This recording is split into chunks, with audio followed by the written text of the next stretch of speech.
Hey, what's up guys? So we're back with another Inside Star Citizen video. If you're new channel, welcome. This one is called Inside Star Citizen, How We Work, Level Design.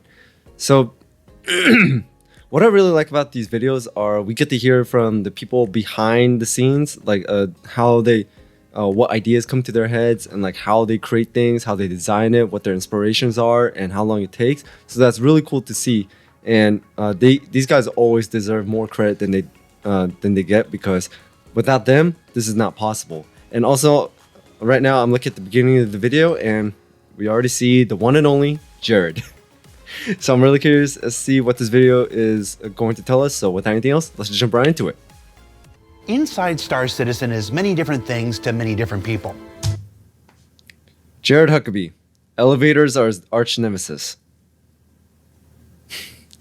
But at the center of it all is our desire to educate about the very nature of game development itself.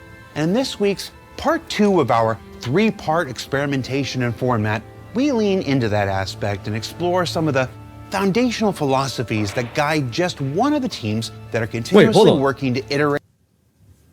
Foundational philosophies that guide. Did you guys hear that like impact in the background? It sounds like someone's playing pool. So is he like in some sort of like rec room, like a game room or something? Just one of the teams that are continuously working to iterate and improve on the persistent universe as it prepares to grow in this year's upcoming Alpha 4.0. Now, where last week we met the team, this week it's How We Work Level Design with the folks from the Frankfurt Level Design team.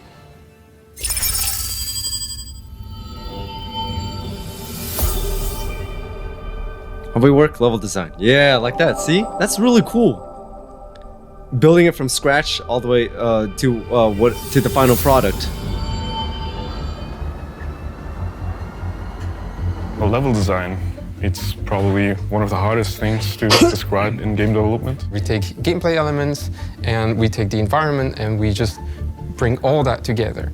It is more than the sum of all of its pieces. You can't just kind of speed level design a forest log cabin. That's not enough. Like, what is the player doing there? What does it mean? Why does this thing exist in this space? What can the player do as well? You've got the environment art that makes the art itself. This is not us. We have the gameplay teams that make all the gameplay elements, and this is not us. What we do is we take these two things, we combine them together and make it cohesive environment for you guys. Oh, laser traps. We design the space itself, and we also accommodate everything that goes inside of it. A lot of the things that you use, like hangars, ATC, I hate to say it, transit systems. Elevator rides. Wait, you're responsible for the elevators? Elevators are our problem, yeah. No, Well, that would explain why Jared's job description at the beginning says elevators are his arch nemesis. just a setup site. Go to sleep. Go to sleep. If you die in the elevator, that's actually a problem from the coding side. We just throwing them under the bus. Wait, how do you die in a sandbox game to have level design? Yes, because you have to consider all of the individual constituent pieces and why they need to exist together. You can throw anything in there, but you have to account for, like, does this begin to break the game? So you have conversations with economy, you have conversations with code, you have conversations with system design, mission design, and you have to figure out how all these pieces, again, stitch together. So there are 6 principles for good level design. First is readability. This basically means clarity in your environment. You're going to make sure within your layouts that everybody can understand where they need to go, what they need to do. All the affordances need to make sense. The typical one could be, I've got a door in front of me. How do you describe a locked door from an unlocked door? For example, you're fighting an AI and they can read easily the elements, the gameplay elements. You need to understand your cover space. You need to find the AI within the space. If the AI is in a black area, you will not see it at all. And this is very important for us. We really focus on this kind of stuff and we make sure that anything you interact with within the environment, you can see as clear as possible. Okay, so that's good. And leading lines.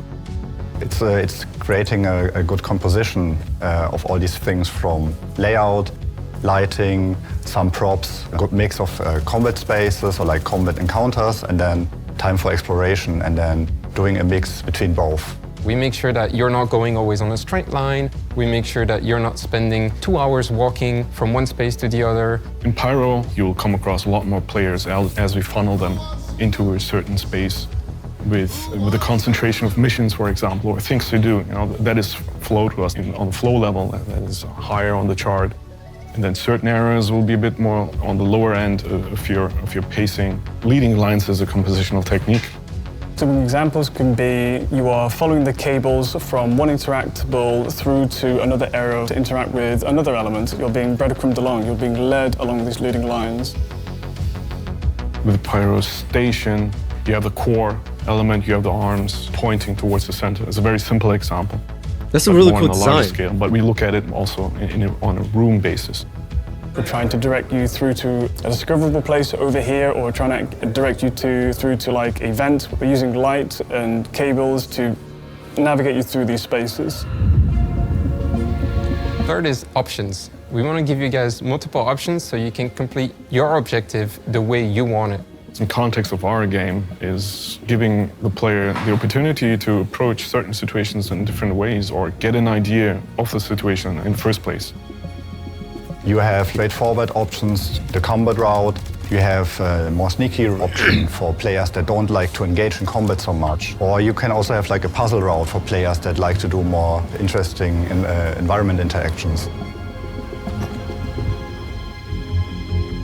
Then there is clustering.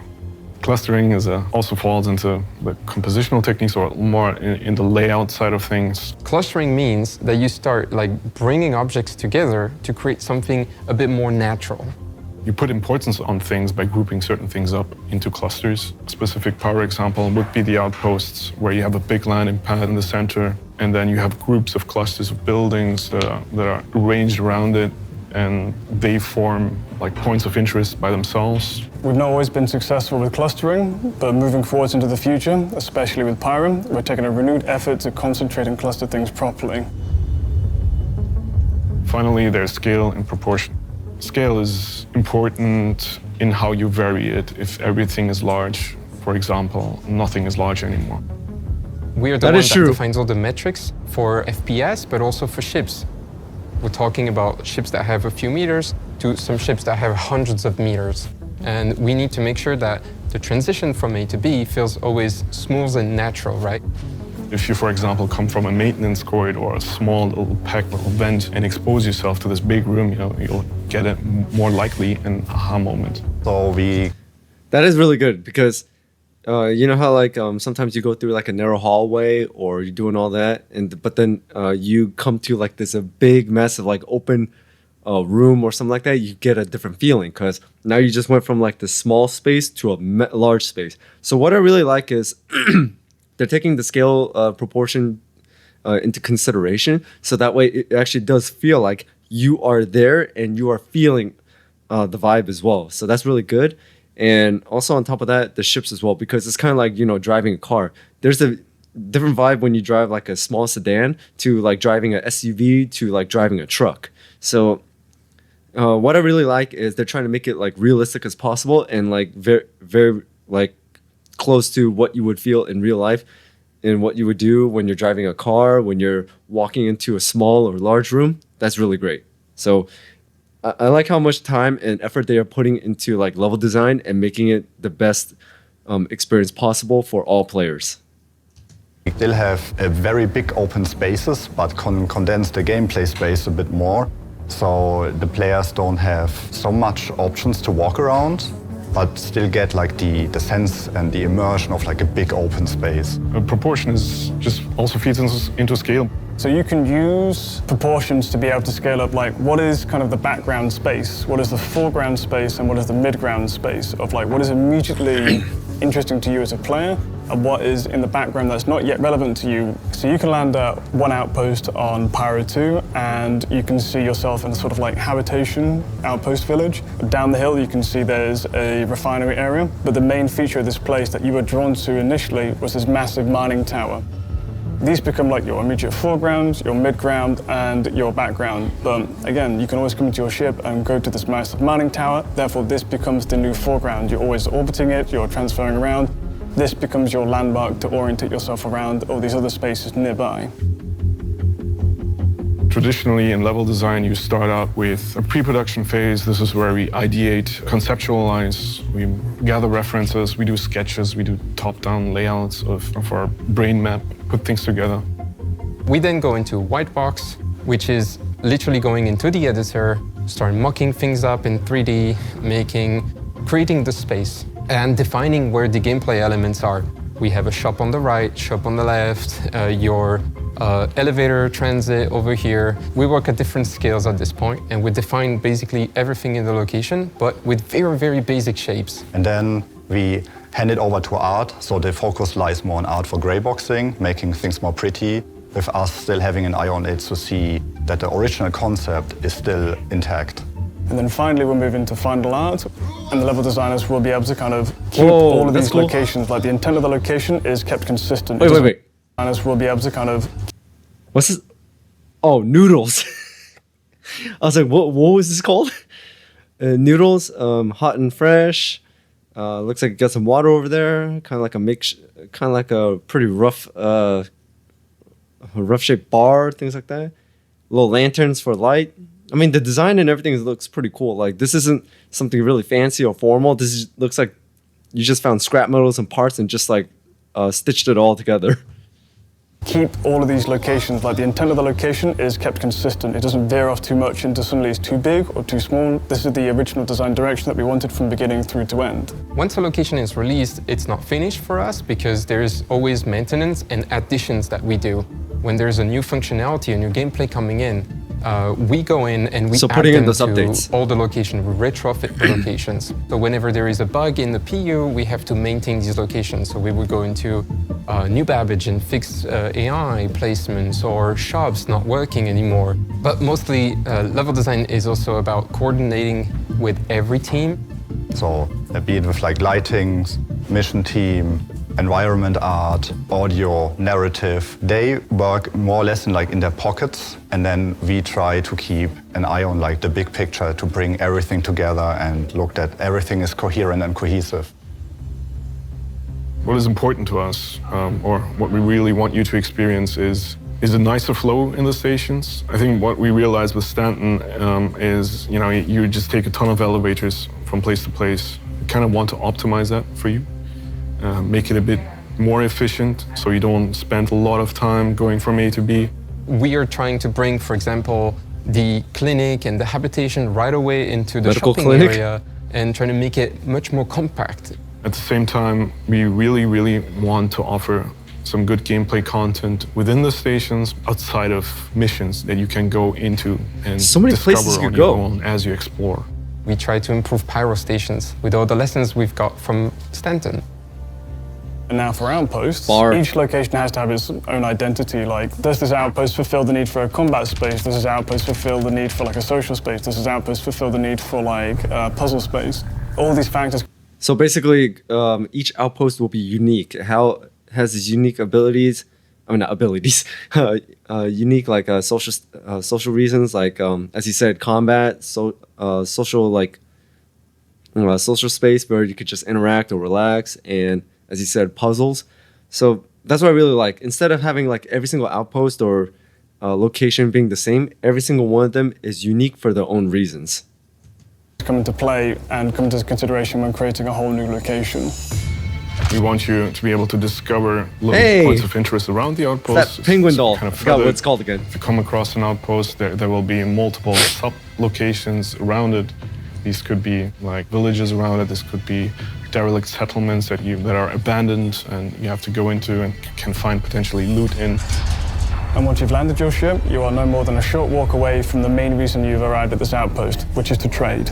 We want to encourage the use of ground vehicles to be able to pick up your cargo that you've bought from this place, load up your little Drake mule, drive it over to your ship, load that ship, and then fly out with your goods. We wanted to create a location that felt real. So you had, the logistic is there. The AI created roads between the different points of interest within the outpost so that it feels logical for a player to walk in or to traverse. Pyro is always dangerous, so any social space can turn into a combat scenario. So you need to be able to duck into cover at a moment's notice, even when you're doing nice, easy trade and socials. So we have to provide you with... So basically, you gotta keep your head on a swivel and always have like one hand on a firearm at all times.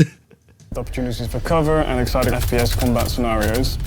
There's a lot of things to consider for an open world game that on this scale. You have to account for multiple, situations and have players also be able to deal with all kinds of circumstances. So it is a complex undertaking. It's a challenging one, but this is what we want to account for in Pyro as much as we can.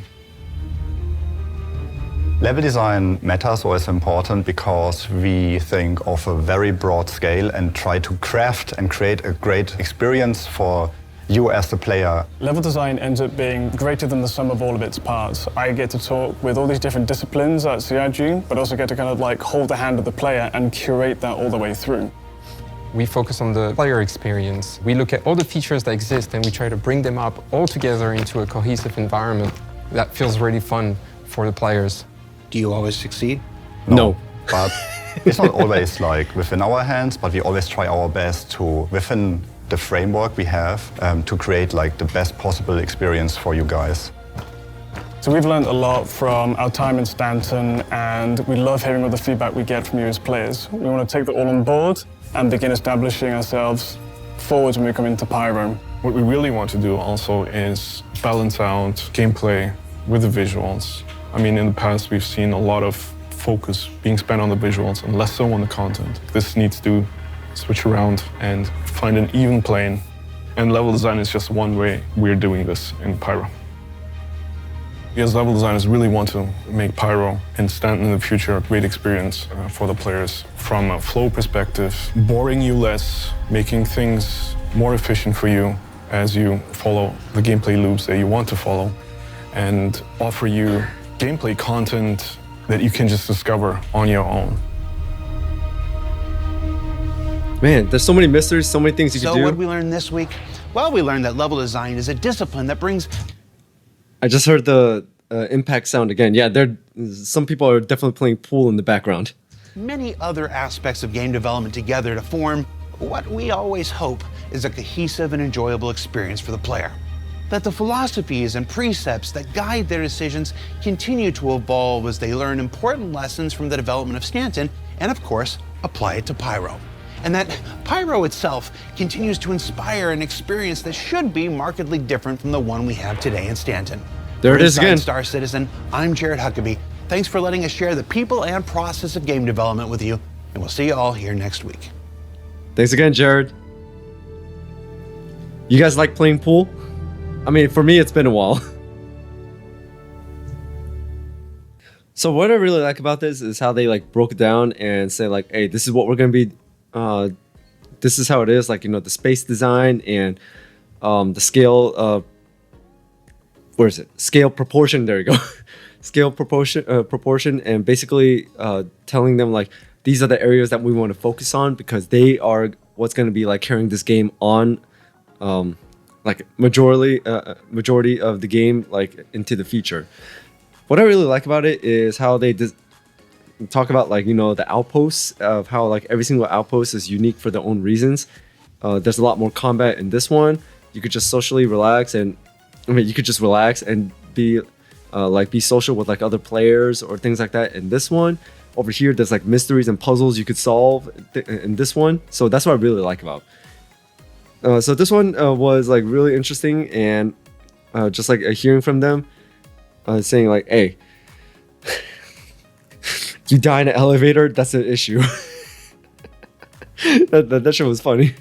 But anyway, I may have to watch this again on certain parts like clustering and pre-production again, because I'll admit there were some moments where I was like, wait, so if we do this, then how does that work? Things like that, because I'm not an expert or anything like that. So it's just one of those moments where I have to like listen to it or watch it again, so that way I could go, oh, okay, now I finally understand. But either way, this was really great, and that's all I got for today, guys, for this Inside Star Citizen. So thank you guys for tuning in. Thank you guys for watching. Hit that notification bell so you know when I drop another video. And also shout out to all my members, subscribers, viewers. You guys are amazing. Thank you so much for your support, guys. I really do appreciate it. And by the way, I know I haven't been saying this on like all of my outros, but again, if you guys do want to become part of the community, I do have a Discord, and the link is in the description below. Over there, we talk about many things. We talk about Star Wars, we talk about Star Citizen, Helldivers 2, Warhammer 40k, and just anything. I mean, there's not like something specific in the Discord. This is like literally where you could just interact with a lot of people and just talk about things that you want. So it's a really open space and open environment, and we do ensure that it's a friendly environment as well. So that's all. That's pretty much it. So without anything else, I'll see you guys next time.